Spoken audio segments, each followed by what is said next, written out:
భైరవ కోన గురూజీ మీ యొక్క జాతక రీత్యా జరిగింది, జరుగుతున్నది, జరగబోయేది మీ యొక్క ప్రతి సమస్యకి పరిష్కారం చెప్పబడును. అన్ని విషయాలు ఫోన్లోనే స్వయంగా చెప్పబడును. ధన సమస్యలు, భార్యాభర్తల మధ్య సమస్యలు, ప్రేమ సమస్యలు, వ్యాపారం, ఉద్యోగ సమస్యలు, వ్యవసాయం, రియల్ ఎస్టేట్, ఇంకా మీకు ఎటువంటి సమస్యలున్నా కూడా పరిష్కారం చెప్పబడును. Cell number 7780581118. పూర్వజన్మ పుణ్యఫలమే వృషభ రాశి వారికి ఊహించని రూపంలో సాక్షాత్తు ఆ పరమేశ్వరుడే వీరిని అనుగ్రహించబోతున్నాడు. కేవలం ఒకే ఒక అభిషేకం వృషభ రాశి వారి జీవితాన్నే మార్చేస్తుంది. వీరికి ఉన్నటువంటి దోషాలు, శాపాలు అన్నీ కూడా నశించిపోతాయి. అయితే వృషభ రాశి వారు చేయవలసిన అభిషేకం ఏమిటి? ఈ అభిషేకం ద్వారా వీరు జీవితంలో ఎటువంటి ఫలితాలని పొందబోతున్నారు? అలాగే వీరి జీవితంలో ఆశించిన ఫలితాలను పొందడానికి చేయవలసిన దేవతారాధనతో పాటుగా పాటించవలసిన పరిహారాల గురించి ఈ వీడియోలో వివరంగా తెలుసుకుందాం. కానీ అంతకంటే ముందుగా మీరు గనక మన ఛానల్ని సబ్స్క్రైబ్ చేసుకోకపోతే వెంటనే సబ్స్క్రైబ్ చేసుకుని పక్కనే ఉన్న బెల్ ఐకాన్ నొక్కి ఆల్ సెలెక్ట్ చేసుకుంటే మేము ఇలాంటి వీడియోస్ అప్లోడ్ చేయగానే ముందుగా మీకు నోటిఫికేషన్ వస్తుంది.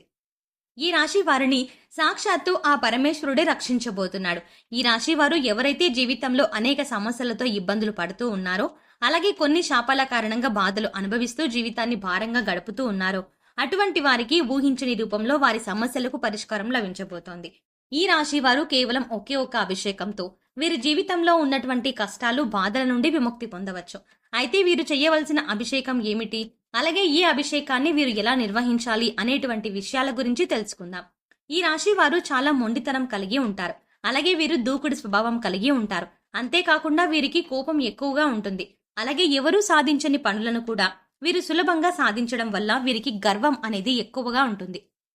అంతేకాకుండా వీరు ఎంతో ధైర్యంగా ఉంటారు. అలాగే వీరు కుటుంబం పట్ల, జీవిత భాగస్వామి పట్ల ప్రేమను కలిగి ఉంటారు. అయితే వైవాహిక జీవితంలో చిన్న చిన్న విషయాల్లో ఇబ్బందులు ఎదుర్కొంటారు. వీరు కుటుంబ సభ్యుల యొక్క అవసరాలు తీర్చడానికి నిరంతరం కృషి చేస్తూ ఉంటారు. అలాగే చాలా విషయాల్లో వీళ్ళు ముక్కుసూటిగా ఉంటారు. మనసులో ఏమనిపిస్తే అది ధైర్యంగా, నిర్భయంగా చెప్పేస్తారు. అలాగే వీరికి నాయకత్వం వహించడం అంటే చాలా ఇష్టం. రాజకీయం, సాంకేతిక విద్య వంటి వాటిపై ఆసక్తిని చూపుతారు. ముఖ్యంగా ఈ రాశి వారు వీరి యొక్క స్వభావం వల్ల కొన్ని సందర్భాల్లో సమస్యలను కొని తెచ్చుకుంటారు. అలాగే ఈ రాశి వారికి ఉన్నటువంటి దోషాల కారణంగా కూడా వీరు అనేక ఇబ్బందుల్ని ఎదుర్కొంటారు. ముఖ్యంగా వీరికి పూర్వజన్మ దోషాలు, పితృదోషాలు వంటివి ఉంటాయి. వీటితో పాటుగా ఈ రాశి వారు దీర్ఘకాలిక అనారోగ్య సమస్యల వల్ల ఎక్కువగా ఇబ్బంది పడతారు. అయితే ఈ రాశిలో ఎవరైతే ఇటువంటి ఇబ్బందులు పడుతూ ఉన్నారో వారందరికీ ఆ పరమేశ్వరుని అనుగ్రహం లభించబోతోంది. కేవలం ఒకే ఒక అభిషేకం ద్వారా మీకున్నటువంటి బాధలు, కష్టాలు, శాపాలు, దోషాల నుండి విముక్తి పొందవచ్చు. అభిషేక ప్రియుడు అయినటువంటి ఆ పరమేశ్వరుడు 12 జ్యోతిర్లింగ రూపాల్లో ఈ భూమండలంపై వెలిశాడు. ఈ విధంగా వెలిసినటువంటి జ్యోతిర్లింగాలకు అనేక విధాలుగా అభిషేకాలు నిర్వహిస్తూ ఉంటారు. ఒక్కొక్క అభిషేకానికి ఒక్కొక్క ప్రాధాన్యత ఉంది. అయితే లింగ రూపధారి అయినటువంటి ఆ పరమేశ్వరులకు ఏ విధంగా అభిషేకం చెయ్యాలి, అలాగే అభిషేకం చేయడం ద్వారా ఎటువంటి ఫలితాలని పొందుతామో తెలుసుకుందాం.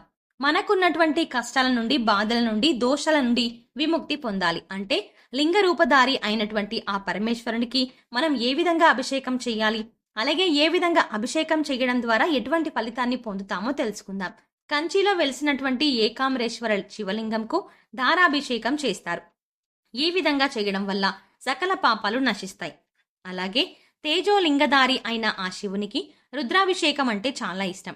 ఈ రుద్రాభిషేకం చేయడం ద్వారా సర్వ సంపదలు చేకూరుతాయి. అలాగే చిదంబరంలోని చిదంబరేశ్వరుడికి శతరుద్రాభిషేకం చేస్తారు. ఈ శతరుద్రాభిషేకం వల్ల కుటుంబ అభివృద్ధి జరుగుతుంది. అలాగే శ్రీకాళహస్తిలోని కాళహస్తీశ్వరుడికి ఏకదశ రుద్రాభిషేకం చేస్తారు. ఒరిస్సాలోని కోనార్కులోని సూర్యరూపధారి అయిన శివునికి లఘు రుద్రాభిషేకం చేస్తారు. దీనివల్ల పునర్జన్మ ఉండదని శాస్త్రం చెబుతోంది. అలాగే చంద్రనాథ లింగంకు మహారుద్రాభిషేకం చేస్తారు. దీనివల్ల జ్ఞానాభివృద్ధి జరుగుతుంది. అలాగే కాఠ్మండు వద్దన త్రినాథ క్షేత్రంలో అతి రుద్రాభిషేకం చేస్తారు. ఈ అభిషేకం వల్ల అఖండ పుణ్యం, ముక్తి చేకూరుతుంది. అలాగే శివలింగానికి ఆవు పాలతో అభిషేకం చేయడం ద్వారా సంతాన ప్రాప్తి కలుగుతుంది. అంతేకాకుండా బిల్వపత్రం ఉంచిన నీటితో అభిషేకం చేయడం ద్వారా ఆయువు, ఆరోగ్యము అభివృద్ధి చెందుతుంది.